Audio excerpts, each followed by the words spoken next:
Assalamualaikum. Selamat Waalaikumsalam. pagi Bu Ayu. Pagi Bu Ismi, silakan duduk Bu Ismi. Ya, terima kasih Bu Ayu. Iya. Apa kabarnya Bu Ayu? Alhamdulillah baik Bu Ismi. Gimana kabarnya Bu Ismi? Sama, alhamdulillah baik juga.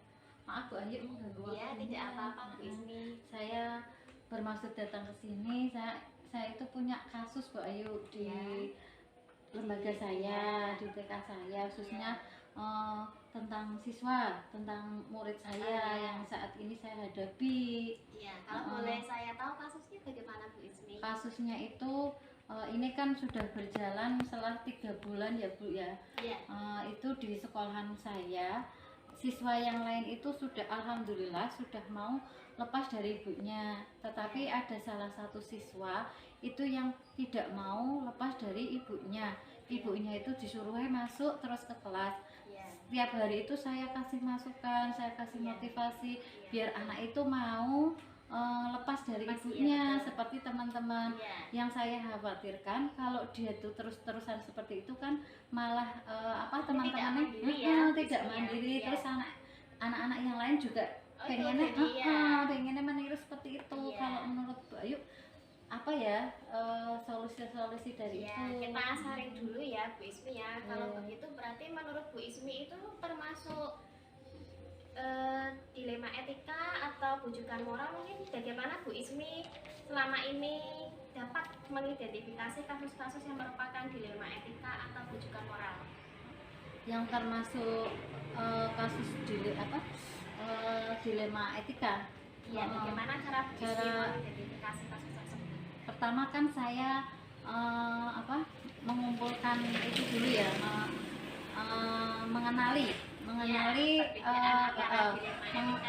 dan bujukan. Saya mengenali nilai yang saling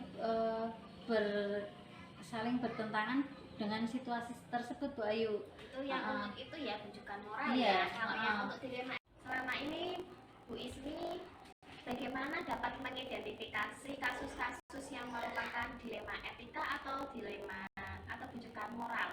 Kalau untuk dilema etika, mungkin saya kan mengenali dulu masalah yang saling bertentangan. Misalkan kan menurut saya itu untuk saya menganjurkan kepada ibunya itu cobalah bagaimana caranya biar bisa keluar ibunya, mungkin dengan anak saya paksa atau gimana. Tapi kata ibunya takutnya nanti kalau dipaksa ke guru itu bisa trauma, dia tidak mau sekolah. Padahal bagi pendidik kalau pertama itu dipaksa, tapi saya dengan tidak cara memaksa yang seperti dengan kekerasan atau itu tidak memaksa, tetapi akan dengan cara bujukan-bujukan biar anak itu merasa senang.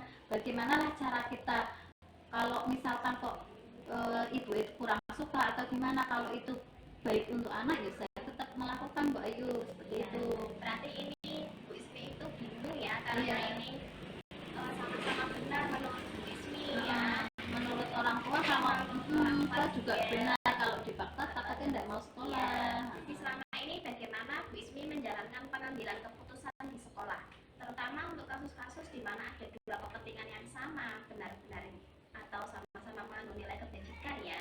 Itu bagaimana Bu Ismi menjalankan pengambilan keputusannya? Ya keputusannya mungkin ya menurut saya akan memilih mana yang terbaik untuk saya, untuk sekolahan, juga untuk siswa. Kalau siswa itu dengan cara saya memaksa siswa tapi dengan cara belahan itu dengan cara belahan, tapi pasti anak itu akan mau lepas dari ibunya. Mungkin kalau ibu menilai itu kurang baik bagi si anaknya karena seorang ibu mungkin hatinya kan lebih sayang atau gimana, tapi karena guru itu kan tanggung jawab juga, jadi ya mana yang terbaik itulah yang saya pilih menurut saya. Memperhatikan kebijakan yang ada, terus situasi dan kondisi. Kemudian langkah-langkah atau prosedur seperti apa yang biasa Bu Ismi lakukan selama ini? Langkah-langkah ya diantara saya mengenali karakter anak tersebut. Anak tersebut itu karakternya bagaimana biar saya bisa membujuk dia bisa mau dengan bu gurunya, mau bermain dengan teman-temannya dengan cara apa, saya harus mengenali terlebih dahulu Bu Ayu. Ya.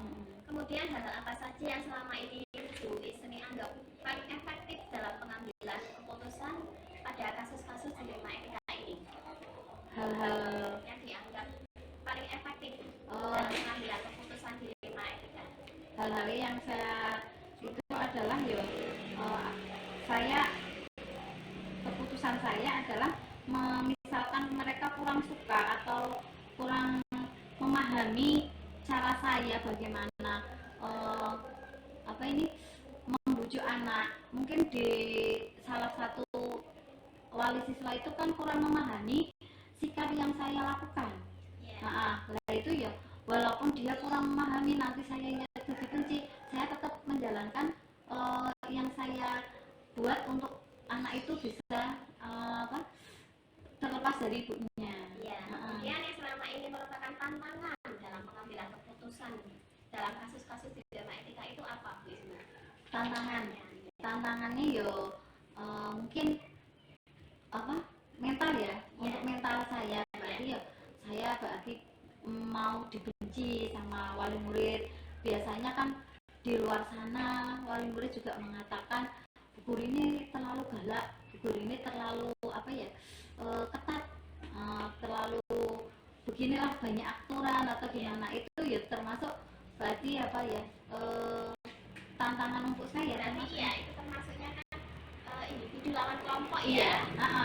Ya tapi karena itu saya sebagai guru, walaupun mau dikatakan apa itu sudah tanggung jawab saya sebagai guru, apalagi sebagai kepala sekolah. Jadi yang harus bisa bagaimana lah, walaupun kata mereka itu tidak baik, tapi kalau baik menurut saya dan lembaga saya, saya tetap lakukan. Sekali ya, kepala sekolah itu pengalaman, jadi sudah berpengalaman banyak ya, Bu Ismi ya. Insya Allah bisa. Kemudian untuk menyelesaikan kasus-kasus tersebut itu ada sebuah tata cara atau tata cara atau jadwal tertentu dalam sebuah penyelesaian kasus dilema etika. Apakah Anda langsung menyelesaikannya di tempat atau menyusun jadwal terlebih dahulu? Untuk langkah itu biasanya kan saya gini, misalkan kalau yang saya hadapi ini kan anak itu masih tetap dengan ibunya, ibunya masuk berdekatan dengan ibunya. Lah itu ya saya kenali ini pengen seperti apa. Setelah hari pertama saya bicara dengan ibunya dulu. Ketika saya selesai bicara dengan ibunya, ada setelah waktu saya bicara dengan guru-guru. Ya itu langsung ke itu ya, prosedur bagaimana ya. Iya. Terus nanti setelah itu saya bilang ini saya kasih waktu antara 2 hari, karena ini 1 hari kok masih harus tidak lepas dengan ibunya. Mungkin barangkali besok dengan rayuan Bu Guru yang lebih bagus lagi atau yang lebih menarik lagi, anak itu bisa mau dengan Bu Guru, saya kasih waktu 2 hari lagi. Mungkin kalau 2 hari kok belum bisa, masih tetap seperti ini, mau tidak mau mungkin tetap saya paksa seperti itu Bu Ayu. Daripada nanti dia kok terus seperti itu, kalau tidak seperti itu nanti tidak sekolah. Kemudian adakah seseorang atau faktor-faktor apa yang selama ini mempermudah atau membantu Bu Ismi dalam pengambilan keputusan dalam kasus-kasus dilema etika?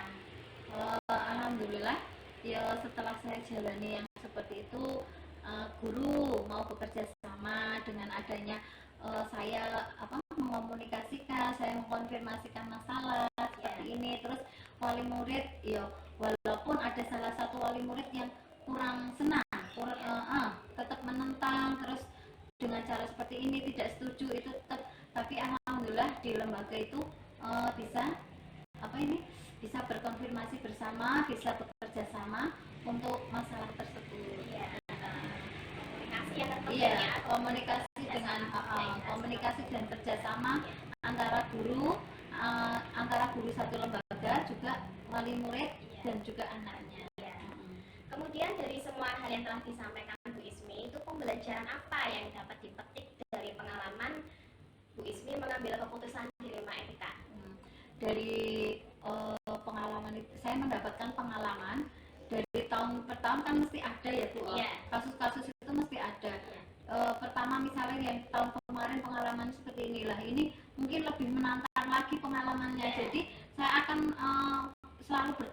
wawasan saya dan selalu menambah pengalaman saya untuk oh iya mengenali karakter-karakter anak yang berbeda-beda. Akhirnya dari pengalaman itu untuk kedepannya mungkin saya bisa lebih memperlihatkan mengacu pada oh ya ini anak karakter yang seperti ini tanpa saya harus bertanya ke orang tua atau bertanya ke guru yang menghadapi mereka. Jadi saya tahu oh ya ini karakternya seperti ini. Yang terutama mesti pengalaman dan wawasan karakter anak. Iya, luar biasa sekali Bu Ismi yang sebagai kepala TK Partai Wonorejo itu memang kita sebagai kepala itu selalu ada kasus setiap tahun. Iya, setiap tahunnya selalu ada.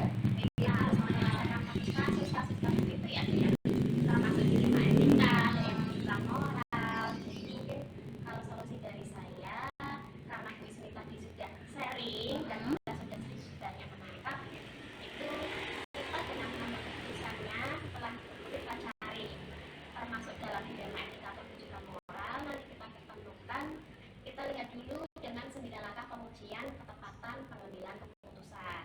Setelah itu kita lihat ini melanggar peraturan atau tidak, kita dengan memperhatikan juga dasar-dasar pengambilan keputusan itu dengan memperhatikan kepentingan murid Bu Ismi. Oh iya. Yang paling penting terus juga kepentingan murid. Iya, nilai-nilai kebajikan universal. Iya. Ada rasa empati, Ada rasa peduli. Memang harus Bu Ayu itu. Dengan peraturan Bu Ismi Iya, juga bisa ada mungkin ada peraturan yang disampaikan oleh guru atau kepala sekolah itu juga bisa. Iya, mungkin dari situ nanti solusi akan terpecahkan ya Bu Ismi ya, masalah kasus-kasus lanjut ya. Tapi ya itu dengan memperhatikan anak ya. Iya, yang terutama ke anaknya ya, karena yang saya hadapi kan termasuk anaknya. Iya, padahal sudah saya datangi Bu Ayu, sudah saya datang ke rumah, tapi ketika masuk yuk tetap seperti itu.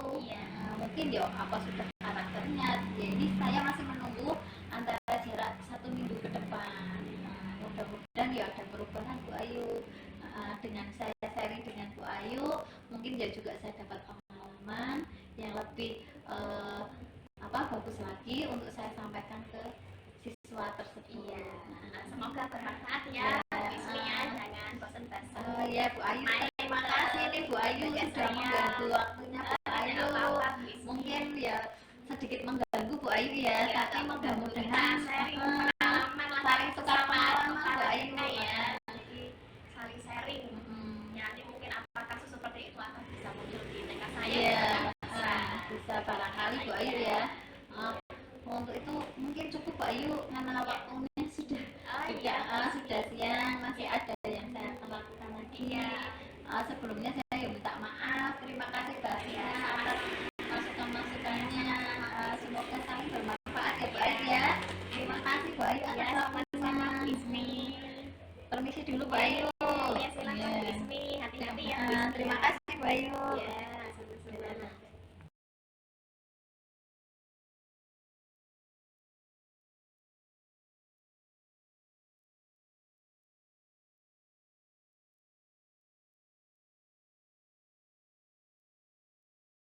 Selamat siang Bu Demi. Selamat siang Bu Ayu. Apa kabar Bu Demi? Alhamdulillah, monggo Bu Ayu pinara lagi buku.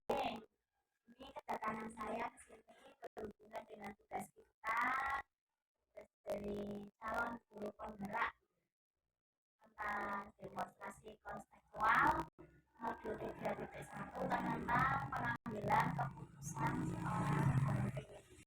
Kebetulan berarti sekarang jadi kepala sekolah ya. Jadi sudah banyak pengalamannya juga, dan saya mau tanya-tanya berkaitan tentang tugas kita, bagaimana cara pengambilan keputusannya sebagai seorang pemimpin di sekolah Buniati. Mungkin karena di sekolah itu banyak sekali kasus-kasus yang kita temui dan harus kita pecahkan.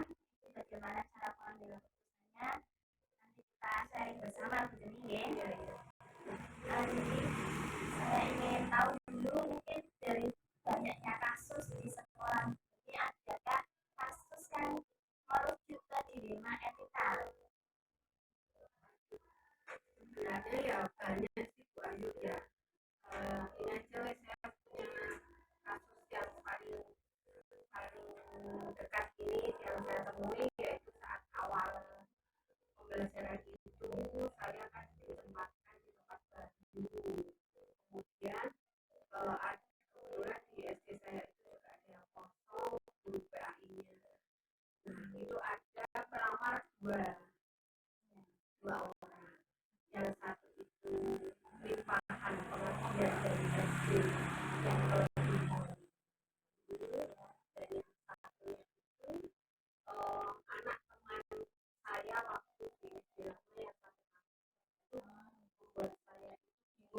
mau mana yang memilih yang mau diterima yang sudah berpengalaman atau yang baru lulus ini dan kebetulan anak teman saya juga itu menjadi ciri khas kawin ini ya memilih antara masih berpengalaman dengan anaknya sekolahan ya benar-benar ciri khas kawin itu kita kaitkan dengan ini selama ini bagaimana Anda dapat mengidentifikasi kasus-kasus yang merupakan dilema etika atau kejujuran moral.